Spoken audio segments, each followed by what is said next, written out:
Personal notice. Danger's my stock and trade. If the job's too tough for you to handle, you got a job for me, George Valentine. Write full details.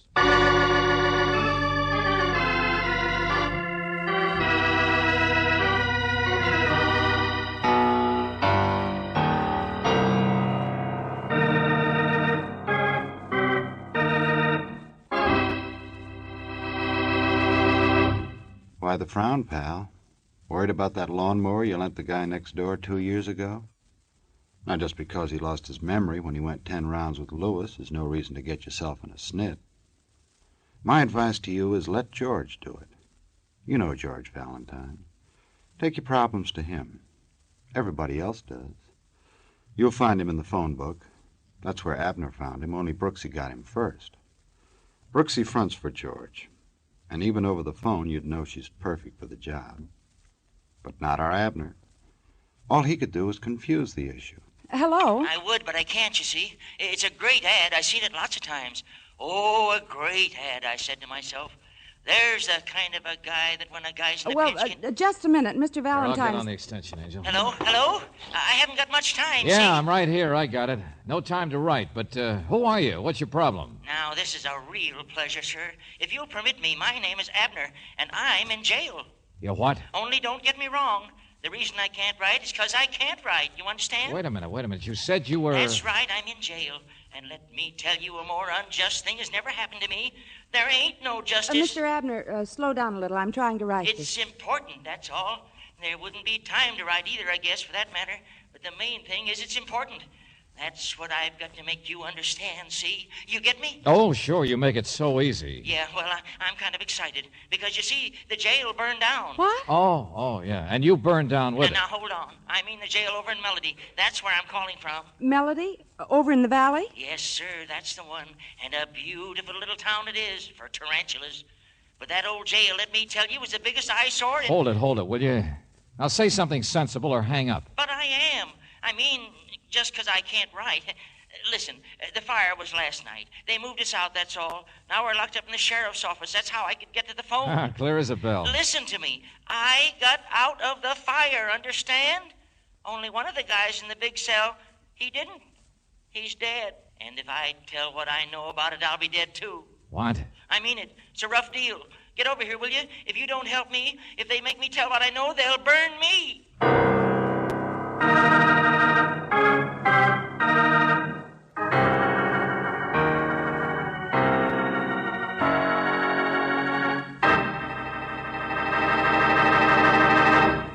I wonder if this Abner's telling the truth. Could be he's taking George on a wild goose chase. All I know is my friend here won't lead you astray because what he has to say is straight and to the point. Lead on, Macduff. You made every word live, son. Now let's see if George and Brooksy can do as much for Abner. Oh, that's them pulling up in front of the sheriff's office. Well, that's the sheriff's office, George. Yeah, sure needs a coat of paint, all right. But I guess this is the place that dopey guy on the telephone... Hey! Psst. That's you, Valentine? Yeah. Only where in the name... The alley, George. Oh. Here. Right here. Hurry up. Don't let anybody see you. Okay. You're Abner, huh? But I thought you said you were locked up Right you are, lady. Transferred all of us here when the jail burned down. Only now I'm nuts, see? Well, how did you get out? They turned us loose. I just dropped into town for a little game. A slight flutter of the pasteboards, and wham, they picked me up. But the way they treat you in this town, you'd think you'd murdered a whole city block. We got in the way, and they turned us loose. I don't blame them. Kicked me out and told me to get out of town without even giving me a free meal. Can you imagine? There ain't no justice. Oh, now listen, Buster. I drove 4 hours just so I could try to make sense out of what you said on the phone. Sure. So let me tell you just what... Oh, no, you don't. I'll tell you. We stopped at the scene of the fire on our way in. You weren't lying. There was a fire. Well, that's what Furthermore, a man, a prisoner who was hauled in last night, another gentleman like yourself, didn't get out. He died in that fire. It's plain to see you got the facts. But I don't know his name. Nobody knows his name. Sure. But it was a plain, simple death so far as anybody knows. So, Abner, whatever you know had better be He good. was dead before the fire. What? You heard me. In a big jammed-up cell. Conditions are terrible here, I tell you. In that big snoring mass of men, that guy was already dead as a mackerel. How do you know? Because when the fire started, I tried to rescue him, that's why. Because I put my hands on him and shook him and practically got frozen for my trouble. Body cold as ice, I tell you. All right, we get the idea. Well, why didn't you tell the police? Because they're mixed up in it, that's why. In some way. I tell you, in this town, they got a chief of police. Oh, now, wait a minute. His name's McNabb, and his crew are crooked as a cactus. For instance, you know what? He beats me. Hauls me into his office and beats me. You don't believe me? Ask Hank. Hank, come over here. Hank? He was there. He knows. Hello, everybody. Hank, huh? I beg your pardon? Whiskers do not measure a man, nor the patches in his pants. How do you do? Pleasure, young lady. Pleasure indeed. Now listen, Mr. Valentine. Hank here was visiting my humble abode. Humble abode? A small place, not too elegant. As for that big guy, the guy who died, we did entertain him. Hank and I invited him to share our diggings a couple of days ago. Don't exaggerate, Abner. Your room is a dump. And you didn't even know the guy's name. I remember you said hello, and I said hello, and he says, fascinating fellow. What do you know about his death, Hank? It's just what Abner's told you, I suppose. It's no skin off my neck. I don't like people who won't talk. I doubt if even he said 3 words to the cop who threw him in. You mean when he was arrested? Rounded up a whole bunch of us. Guess they do it every Saturday night in this town. That's the cross we have to bear. And I may say a draftier jail cell. Now listen, that guy didn't die of no cold. He didn't look any too well. I wouldn't be surprised if the fright and the excitement of the fire... It was a treatment he got, I'm telling you, the rough way that they had... What rough treatment? What kind of stuff are you guys trying to Beat you, that's what they do. Round you up. Say, change your clothes and into the tank you go. No chance to argue or nothing. I tell you that McNabb's a regular Gestapo the way... Get off the soapbox, Abner. Live and let live. Take it easy. There's no excitement. Okay, Abner, okay. Where do I find this chief of police? Oh, no, you don't. I'm not going to come within 5 miles I of that... wouldn't ask you to. Hey, you, Hank, come on, lead the way. How did I get dragged into this? Quit kicking, friend. I could ask the same question myself.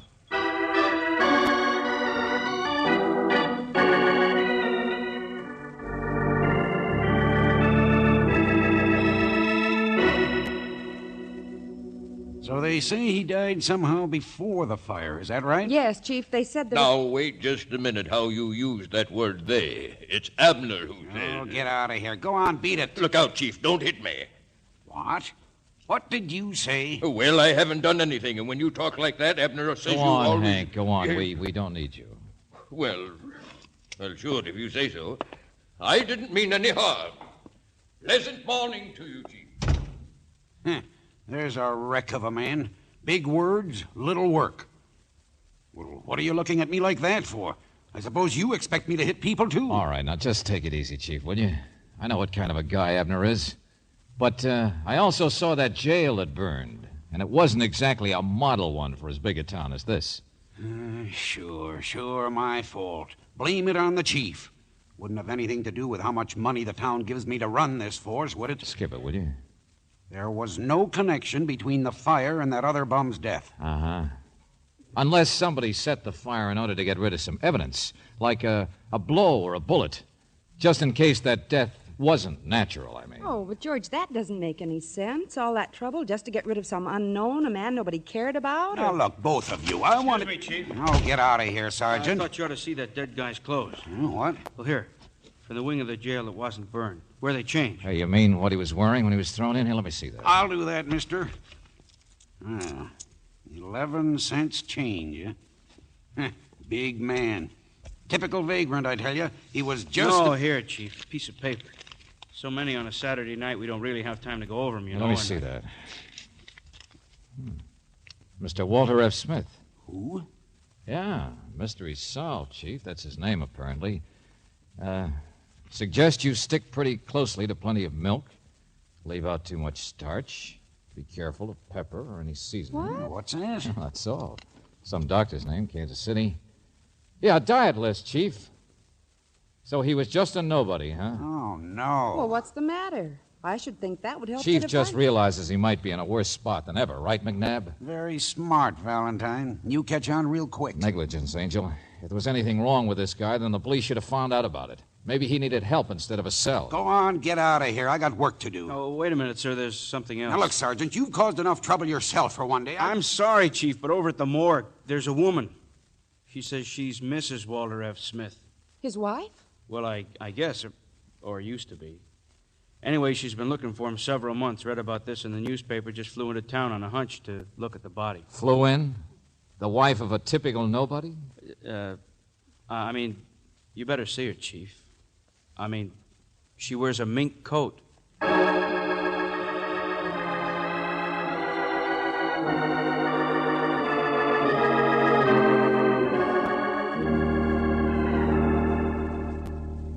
Of course there's nothing I can tell you. What could I tell you?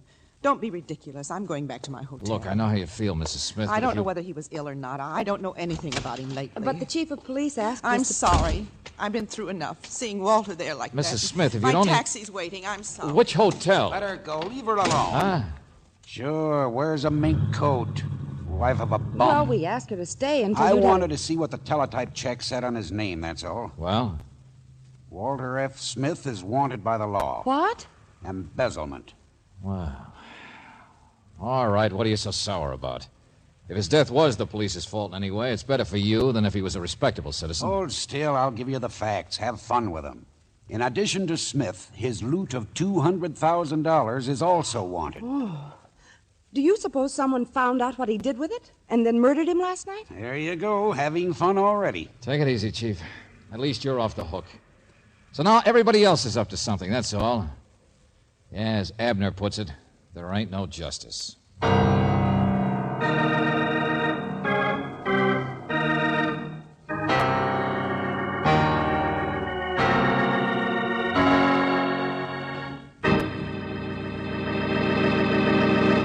Our boy Valentine sounded a little burned up when he said there ain't no justice.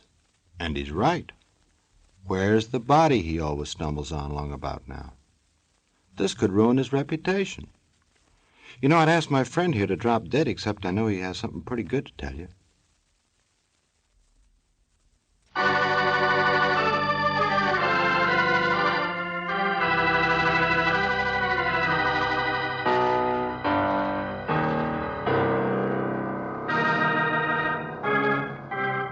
Now let's get back and see if George's temper has improved.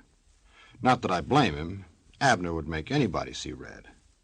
If you remember, Abner's the old coot that accused Chief of Police McNabb of barbecuing a fellow prisoner by burning down the pokey. As an added touch, Abner swears the victim was dead before he got the hot foot. Then, to make matters more complicated, the chief discovers the body belonged to a Walter Smith, who was wanted for taking $200,000 that didn't belong to him. Complicated? You bet. But George has it figured. He says it's murder. Even so, I think I better lend our boy a hand as he starts asking questions around town. I have a landlady, George. Walter Smith came to town a couple of days ago. You must have noticed something about him, or he must have had some baggage that you... I'm a working woman, Mac. I don't have time to sit around and gab with the guests. I just thought he was a drifter like the rest of them, that's all. And he had no baggage. I can tell you that in one word, no baggage. 2 words. But you notice baggage, huh? Keep your eye out for that sort of thing? I gotta protect it, you know. Don't want nothing stolen from the guests. Uh-huh. Nothing in his bureau? Oh, spare shirt, maybe. How should I know? I'm telling you like I told McNabb. Smith was here, but I didn't notice him until he wasn't here, last night. And somebody said he was in jail. Who said? Guy named Abner. Seemed all upset. Oh, yeah, they're rounding up Abner again. Ain't that interesting?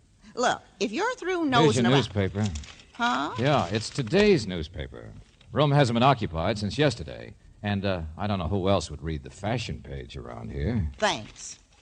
Now, you've been going through this room. What did you find? Nothing. Gee, $200,000 they say he's got someplace. But I'm telling you, not a thing, not any baggage, not nothing. You expect me to believe that? George. Yeah, in here, Brooksy.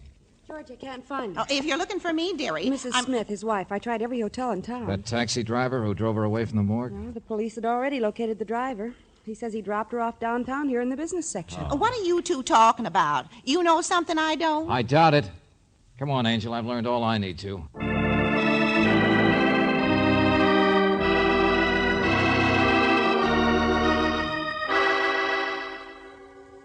So it wasn't the fault of the big, bad police, Valentine. I just talked long distance to that doctor in Kansas City, the one whose name was on the diet chart. What'd you find out, Chief? There was nothing really wrong with Smith's health. He was one of them hypochondriacs, worriers, pill takers. Doc finally booted him out. All right. So the police are pure. Did you locate that Abner for me? I haven't done anything for you, but I'll take you down to a garage if you want. A garage? Huh? Smith's wife. She went down to this garage and rented a car. Only now the car's back and she's disappeared.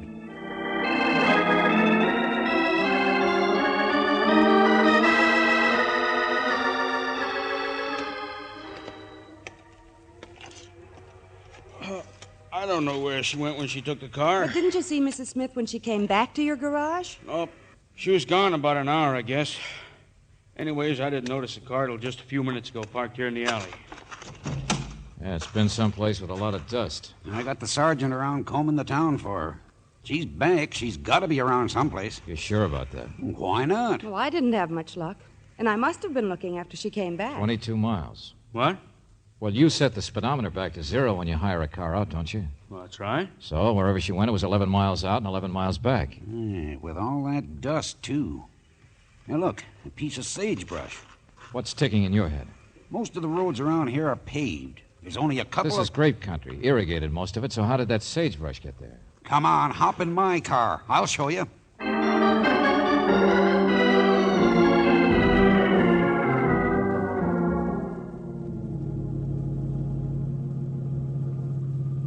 This is the third and last road. 10.5 miles. Yeah, plenty of sagebrush on this one. Yeah, old AA place. Sold out and cut the water off.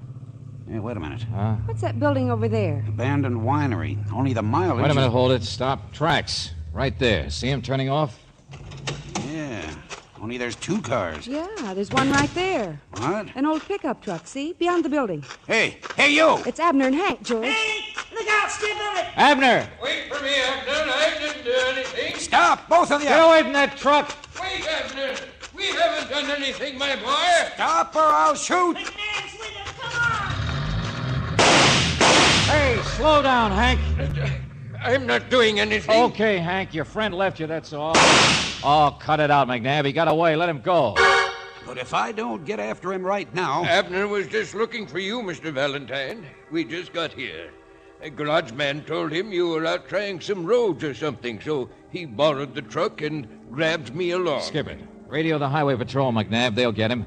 And take Miss Brooks into town for me. What? Who do you think is chief of police in this town? I've told her what I want. Help me. I hurt my foot a little. Okay. I'll take care of Hank here. Only get your car away from here, McNabb, quick. Okay. All right, cool off, Hank. We'll just wait. In the shade. If we can find any.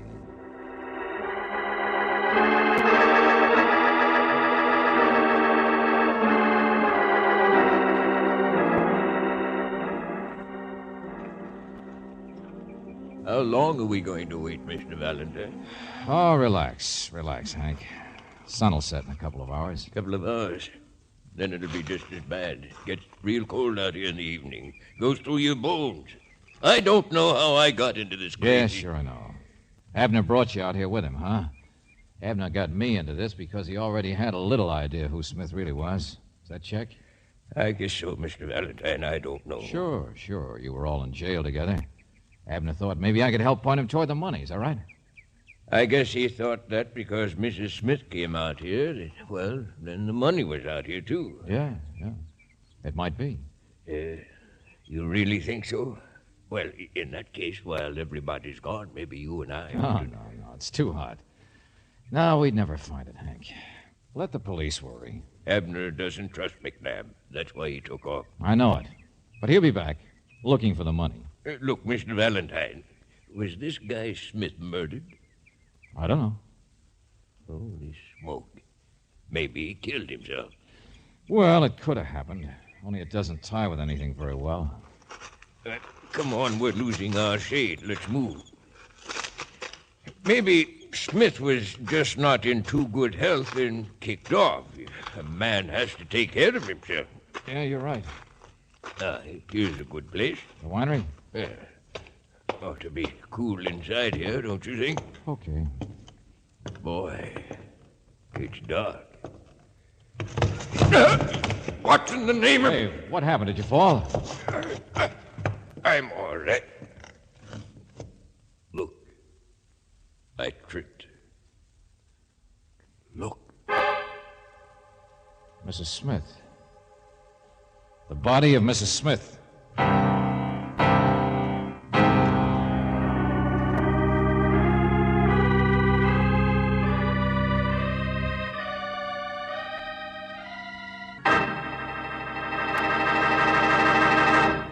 Oh, thank goodness, at last a body. Too bad it had to be Mrs. Smith. But you know the old saying, here today and ghoul tomorrow.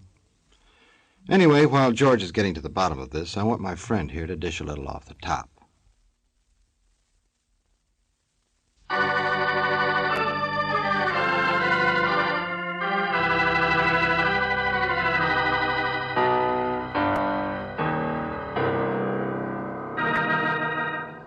You know, there's an ironic twist to this story. It all takes place in a town called Melody. As far as I can see, it's been one discord after another. And this fella Hank isn't helping matters with his off-key baritone. Look, I don't like it around here, and it's cold even in here. I told you it'd be cold tonight. Be quiet, will you? Don't make so much noise. But she's been dead a long time. Get over the head. Yeah, I can see for myself. So somebody else drove the car back. She drove out and somebody else drove it back. That's more like it. Well, I'm getting nervous. Somebody'll be back here. Yeah, you're right. All we know about her is that her husband left her. He was hiding out, posing as a bum. So she came after him to get the money. Do you mean to say the money was here? I mean, I've caught on to this case, that's all. Mrs. Smith didn't know where her husband was. How could she know where the money was if he was dead before she got to town? Oh, for the love of... Okay, I'll stop talking, Riddles. You hear that? Yeah, we got company. Get back in here. He can't see Wait a us. minute, hold it. McNabb. Valentine? Oh, yeah, right here, Chief. Oh, holy smoke, Chief. We thought you might be somebody else. Where's Miss Brooks? Out in the car. We haven't located Abner yet. Did you two find what I told Brooksy about? Yeah. Pills, medicines, a small drugstore. Okay, where was it? First place you suggested. But I doubt if it'll do much good as evidence. I know it, but I got a better idea. Go on back to the car. Okay, sure. Say, what's the idea? What's so funny? Well, you might not see the joke, Hank. Sit down. We're going to wait some more. For days, if we have to. Wait. What for? A confession. What? Yeah, a man named Smith was a fugitive from the law, and from his wife, too.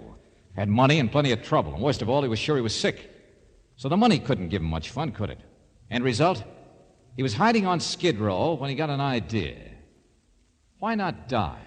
Look, I'm cold, and I'm dying of riddles. He did just that. He died of murder. And afterwards set fire to the jail he was in, so his body couldn't be examined too closely. He what? And it all worked beautifully until his wife showed up.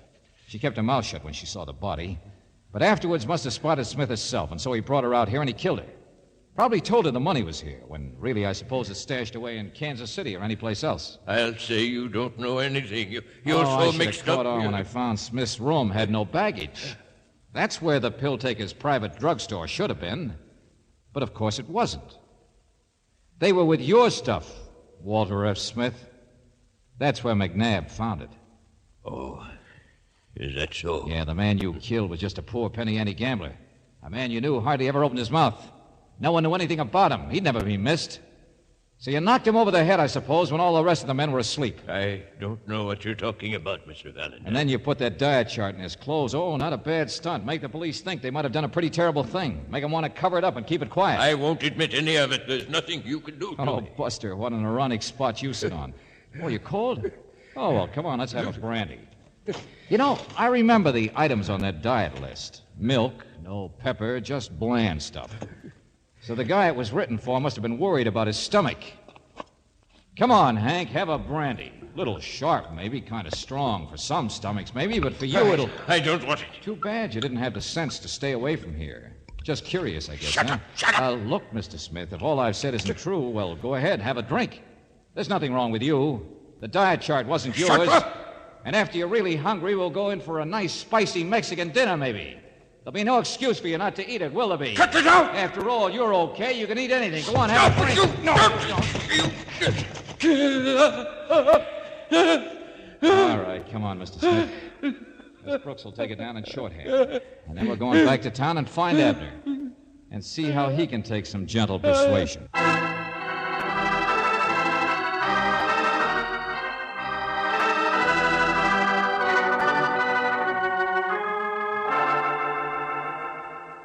Abner, I want you to get out of melody and keep going. And right now... Now, look out. Don't you hit me again, Chief. Oh, I've never hit you. Nobody on my force has Abner, ever... listen, will you? The chief here is all right. With a little publicity on this case, maybe the town will wake up and give him the money his department needs. But, Abner, I am not a cop. I'd be glad to hit you. No, you wouldn't. That's what you think. I don't like being played for a sucker, so start moving. No, look, I know I did a lot of lying to get you into the case. I figured we could make some dough together. Here goes. No. Thanks, friend, thanks. That guy sure was a headache. Oh, don't mention it. Okay, Brooksy, let's go. All right, George. So long, McNabb. So long. Well, where you been, Angel? Seems to me you kind of dropped out of things. Miss me? Oh, well, I was busy with the case. Never mind. As Abner used to say, there ain't no justice.